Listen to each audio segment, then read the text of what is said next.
Олты орыс болса да, жаны қазақ мәжіліс депутаты. Жастайынан ел саясатына арналасқан Геннадий Шиповскийді танымайтын жан некен саяқ. Жұрт оның атқарған жұмысынан көрі қазақ тіліне деген құрметін ерекше сыйлайды. Ендеше депутатпен болған сұхбатқа кезек берейік. Қымбатты көрермен, бүгінгі қонағымыз мәжіліс депутаты Геннадий Шиповский. Геннадий, қош келдіңіз. Енді таяуда ғана каникулдан оралдыңыздар. Кейбір әріптестеріңіз 2 ай бойы ел жұрт аралады, халықпен кездестік дейді. Демалуға уақыт болған жоқ деп жатыр. Өзіңіз не істедіңіз? Енді қайырлы кеш, рахмет, қош көрдік. Өзіңізді де сұрағыңызға біріншіден рахмет үлкен. Енді айта кететін болсақ, негізінде біздің енді өздеріңізге белгілі 30-шы маусымның соңғы күні біздің сессиямыз аяқталған болатын. Ол аяқталғаннан кейін өздеріңізге белгілі, бізде тағы да белгілі бір жұмыстар шыққаннан кейін сессияны тағы да 5 күнге созған болатын, 5 шілдеге дейін. Сол 5 шілдеден кейін енді сессия жабылғаннан кейін біз ары қарай өңірлерге кеттік жұмыс істеуге.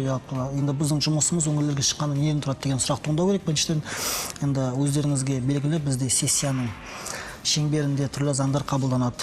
Сонымен түрлі деңгейде іс-шаралар өтеді. Сонымен енді сол заңдар қабылданғаннан кейін біз енді түрлі өзіміздің әр өңірге барып, халықпен кездесіп, сонымен қатар жаңағы осы заңда түсіндірме жұмыстарын жүргізіп, онымен қатар жаңағы халықтан шыққан жаңа көкейінде жүрген түйткіл мәселелердің бәрін жинауға әрқашан тырысамыз. Және сол шыққан мәселелерден біз ары қарай негізінде осы келіп депутаттық сауал қозғаймыз. Сонымен қатар мүмкін кейбір жерлерде олқылық жағдайлар болса, мүмкін заңға кері әсерін етіп жүрген кейбір заңдарға бізде толықтырулар мен енгізіледі деген секілді. Сондай жұмыстар мен енді өзім осы жазда Шығыс Қазақстан облысында болған болатын, бұл енді Өскемен қаласы. Сонымен қатар біздің осы қазақ халқымыздың маңдайына туа біткен ұлы дана Абай атамыздың жеріне, Семей жерінде барып бір табан тіреген болатынмын. Жалпы енді осы Семей жұртшылығымен кездестік, Өскемен жұртшылығымен кездескен болатынбыз. Ал енді демалысқа келетін болсақ, мен енді сол өзімнің іс сапарымды Шығыс Қазақстанда бітіргеннен кейін мен өзімнің енді кіндік қаны тамған жер Қызылорда облысы, Қызылорда қаласына бардым. Мен өткен енді әке-шешеміз сол жақта. Барып енді қолымыздан келгенше әке-шешемізге барып көмектестік.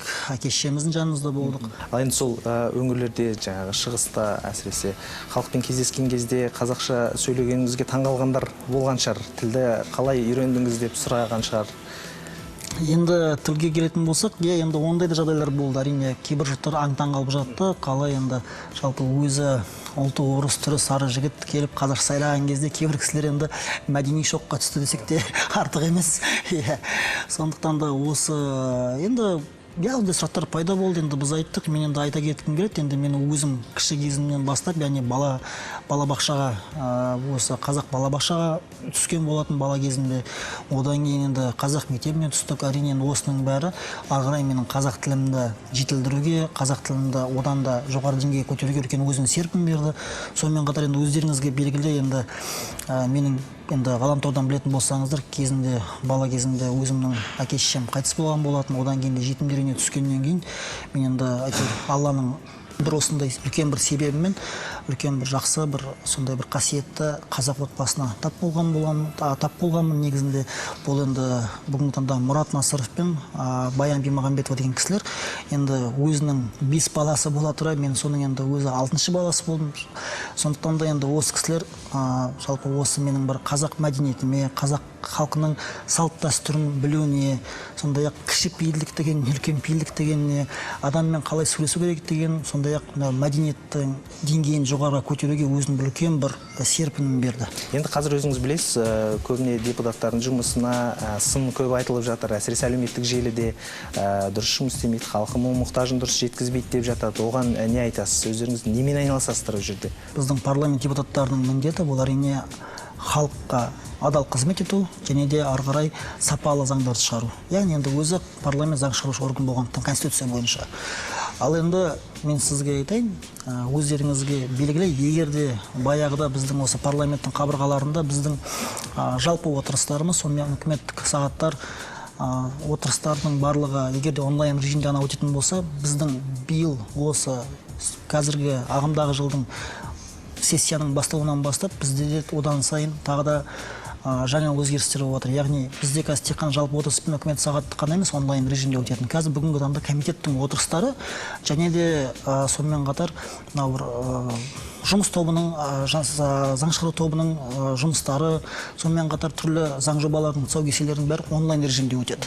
Меніңше ол үлкен көрсеткіш. Сонымен қатар кез келген жаңа өзіңіз айтқандай азамат енді мүмкін парламенттің қызметкерлеріне, парламенттің біздің әріптестерімізге көңілі толмай жүрген азаматтар болса, кез келген уақытта сондай бір жиын болатын кезде графигін жалпы ғаламторда бар, соны көріп, уақыт тауып, егер де қараса, меніңше ол кісілердің ойы өзгереді деген мен кәміл сенемін. Биыл ғана 30-ға толыпсыз, ең жас депутаттарының бірісіз.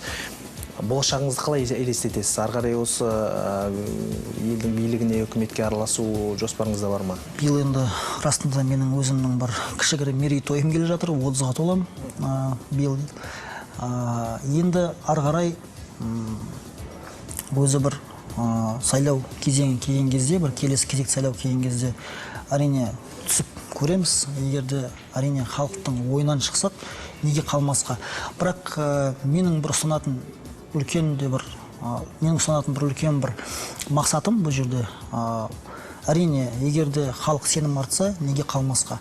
Бірақ менің бір үлкен бір өзімнің ойым ары қарай, ол біріншіден міндетті түрде қалу емес. Ең бастысы, мен осы парламенттің қабырғаларында жүрген кезде халыққа істеген істерім халыққа жақса екен, сонымен халыққа өзінің пайдасын тигізсе екен. Мен бір осы бір сіздің қойған сұрағыңызға бір жақсы бір біздің қазақ халқымыздың мақалымен жауап бергім келіп отырмын. Енді айтады ғой, жаңағы ғалымның хаты өлмейді, жақсының аты өлмейді деген.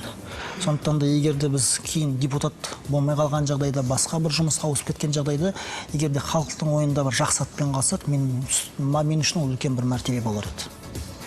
Геннадий, енді уақытыңызды бөліп бізге сұхбат беруге келгеніңізге рахмет. Еңбегіңізге жеміс тілейміз. Табыс. Ал мен айтқаныңыз келсін.